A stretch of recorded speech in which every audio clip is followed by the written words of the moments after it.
ఉన్న బంగారాన్ని విడిపించి ఆ రోజు ఆన్లైన్ రేటుకే మేము కొంటాం. Sharma gold company. నమస్తే, వెల్కమ్ టు సుమన్ టీవీ. ప్రస్తుతం మనతో పాటు ఉన్నారు సీనియర్ పొలిటికల్ అనలిస్ట్ చంద్ర శ్రీనివాస్ గారు. Hello sir. హలో అండి. సో ఈ 2 days నుంచి మనం అబ్జర్వ్ చేస్తుంటే ఏదైతే రాజమండ్రి సభ జరిగిందో అది చాలా హైలైట్ అని మనం చెప్పుకోవచ్చు. సో ఇక్కడ నుంచి మనం మొదలుపెట్టి చూస్తూ ఉంటే అసలు దశాబ్ద కాలం పాటు రాజకీయాల్లోని ఉన్నప్పటికీ కూడా ఒక ఎమ్మెల్యేగా కానీ ఒక ఎంపీగా కానీ ఎక్కడా కూడా పనిచేసినటువంటి అనుభవం లేనటువంటి పవన్ కళ్యాణ్ లాంటి ఒక పర్సన్ని ఒక దేశ ప్రధాని దగ్గర నుంచి ప్రతి ఒక్క పార్టీల నేతల దాకా ప్రతి ఒక్కరూ కూడా అంత ప్రశంసించడం ఏమిటి, అంత సపోర్టింగ్ ఎలా వస్తుంది ఇతనికి అని ఏం చూసి వస్తుంది? కరెక్ట్ అండి. అంటే ఒక నాయకుడికి అంటే దేశ చరిత్రలో రాజకీయాలు ఇవ్వాలంటే, రాజకీయాలు సస్టైన్ కావాలంటే వారసత్వమే కావాలి. అనేక ఎగ్జాంపుల్స్ మనకు కనపడుతుంది.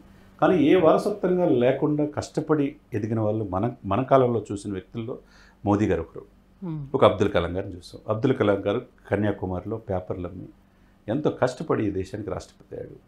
క్షిపణుల రూపశిల్పి, గొప్ప వ్యక్తి. దేశం కోసం తన ప్రాణాలను నవ్వుతూ చనిపోయాడు. ఆ తర్వాత మనం మోదీ గారిని చూస్తున్నాం. చాలా కష్టపడి గుజరాత్లో ఒకప్పుడు వైట్ గేట్ తెలుసు కదా, అమెరికాలో గేట్ కూడా లోపలికి ఎంటర్ కాదు. అటువంటి వైట్ హౌస్లో ఆయన్ని రెడ్ కార్పెట్ వేసి చక్కగా స్వాగతం పలికే స్థాయికి ఎదిగారంటే దానికి దాని వెనక కృషి పట్టుదల మనం అర్థం చేసుకోవాలి. మీరన్నట్టు దశాబ్దం పైనే రాజకీయాల్లో ఉన్నాడు. తన అన్నగారు రాజకీయాల నుంచి వెళ్ళిపోయినా నేను రాజకీయం ఎమ్మడలేడని, తమ్ముడు మాత్రం వెళ్ళలా. అంటే అసలు సన్యాసం చేయలే. ఒక యోధుడిగా నిలబడ్డాడు. నేను నా ప్రజల కోసం ఏదైనా చేస్తాన తపన. లగ్జరీస్ జీవితం మేడం. రోజు సినిమా తీస్తే 2 కోట్లు, సంవత్సరానికి 1000 కోట్లు. ఎవరైనా వదులుకొని చేస్తారా? ఇంతమంది మూర్ఖుల మాటలు. అండ్ మోరవర్ 10 సంవత్సరాల పార్టీని నడిపించడం అంటే మామూలు విషయం కాదు. ఎంతమంది మూర్ఖులు అనరాని మాటలు అంటున్నా ఆయన పడుతున్నాడు తప్పితే ఎక్కడ తగ్గాలో సినిమాలో డైలాగ్ కాదు, నిజ జీవితంలో చేసి చూపిస్తున్నాడు. ప్రజాస్వామ్యం ఏంటంటే రాజకీయాల్లో ఏమంటాం మామూలు విషయం కాదు. రాజకీయాలు అంటే పాలిటిక్స్ తెలిసినోడే పాలిటిక్స్లో సక్సెస్ అయింది. ఆ పాలిటిక్స్ తెలుసుకొని ఎవరితో ఎలా ఉండాలో తెలుసుకున్నాడు, ఎక్కడ తగ్గాలో తెలుసుకున్నాడు. ముఖ్యమంత్రి పదవి ఒకటే కాదు, ప్రజలు మనల్ని పొందాలనుకున్నాడు. ఈ రోజున తన వైపే మొత్తం కూటమిని తిప్పుకున్నాడంటే మీరన్నట్టు సామాన్య మానవుల కాడి నుంచి దేశ ప్రధాని ప్రపంచమే మెచ్చే మోదీ గారి ప్రశంసలు పొందుతున్నాడంటే ఆయనలో ఏంది ఆ యొక్క ఇది. ఆ సినిమా ఏదో ఒక సినిమాలో డైలాగ్ ఉంది, మీ వెనక ఏదో పవర్ ఉందమ్మా అని చెప్పి ఒక వ్యక్తి అంటుంటాడు.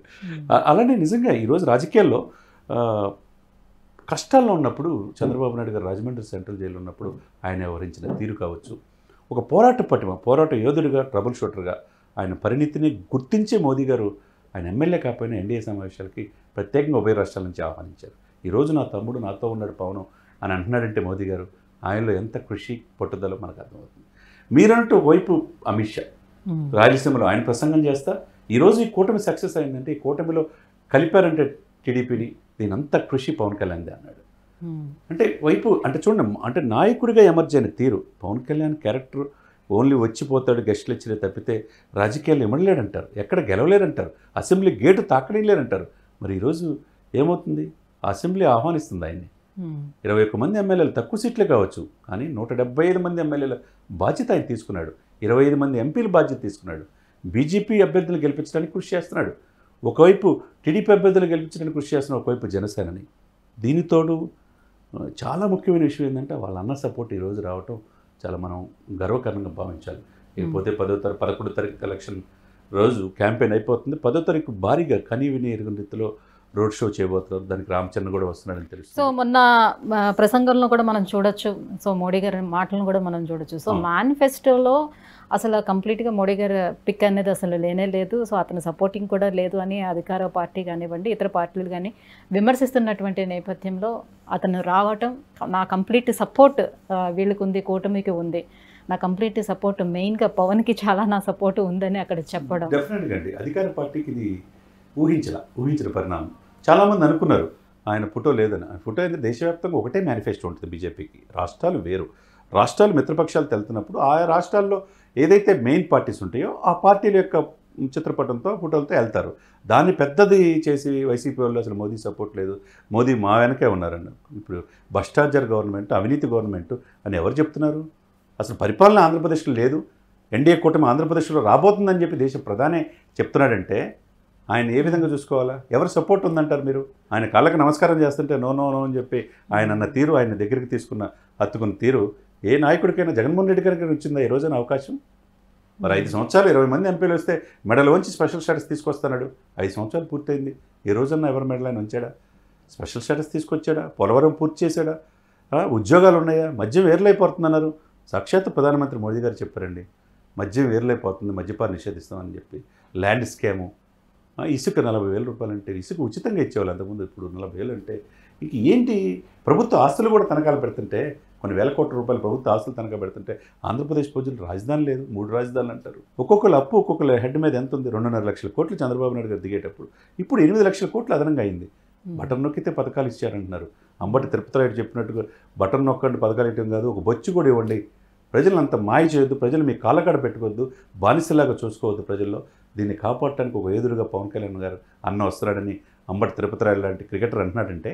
సో చంద్రబాబు నాయుడు హయాంలోని రాష్ట్రం చాలా అభివృద్ధిలోని పరుగులు పెట్టింది. జగన్ వచ్చిన తర్వాత 5 సంవత్సరాలు వేస్ట్ చేశారు.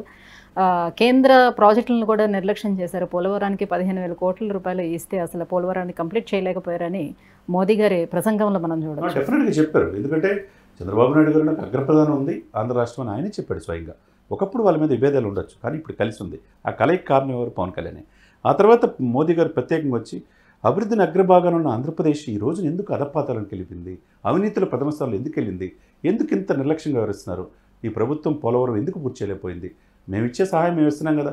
అదేవిధంగా పవన్ కళ్యాణ్ గారు కూడా సెంట్రల్ గవర్నమెంట్ ఇచ్చే చాలా పథకాలని ఈయన జగనన్న పథకాల్లాగా మార్చి చేసిన తీరును కూడా ఎండగట్టడం జరిగింది. ఇవన్నీ ఏంటంటే ప్రజలకు కూడా అర్థమైపోయింది ఇప్పుడు ఎవరు వైపు ఉన్నారు. ఇదంతా బీజేపీ మైండ్ గేము, వాళ్ళ యొక్క ఉనికి కోసం పోరాడుతున్నారంటే. ఆల్రెడీ 19 నుంచి 20 రాష్ట్రాలు వాళ్ళ చేతిలో ఉన్నాయి. ఆల్రెడీ పెద్ద విషయం, 29 రాష్ట్రాలు 8 కేంద్రపాలిత ప్రాంతాల్లో ఆల్మోస్ట్ బీజేపీ మొత్తం విస్తరించింది. దక్షిణ భారతదేశం మీద ఇప్పుడు దృష్టి పెట్టారు. This is the right time. ఇక్కడ అద్వితీయమైన నాయకుడు పవన్ కళ్యాణ్ గారు దొరికారు. పవన్ కళ్యాణ్ గారి మాట ప్రకారం కూటమిలో టీడీపీని కలుపుకోవడం జరిగింది. ఇప్పుడు వాళ్ళకి కావాల్సింది ఇదే కదా, పార్టీ ఎమర్జ్ అవుతుంది. దీర్ఘకాలిక ప్రయోజనాలు బీజేపీ వాళ్ళు చూస్తారు. 1% వాళ్ళ ఓటు బ్యాంక్ ఉన్న ఇప్పుడు 22 మంది ఎంపీలు ఇచ్చిన జగన్మోహన్ రెడ్డి గారు కాదని ఇప్పుడు ఎన్ని సీట్లు గెలుస్తారో తెలియకుండానే ఈ కూటమికి సపోర్ట్ చేస్తున్నారంటే వాళ్ళు ఎంత ఆలోచించుంటారు, ఎంత సచ్చలితమైన రాజకీయాలు పవన్ కళ్యాణ్ చేస్తున్నారంటారు. కాబట్టి ఇక్కడ ఏంటంటే దీర్ఘకాల బీజేపీ వాళ్ళకి అన్నీ తెలుసు.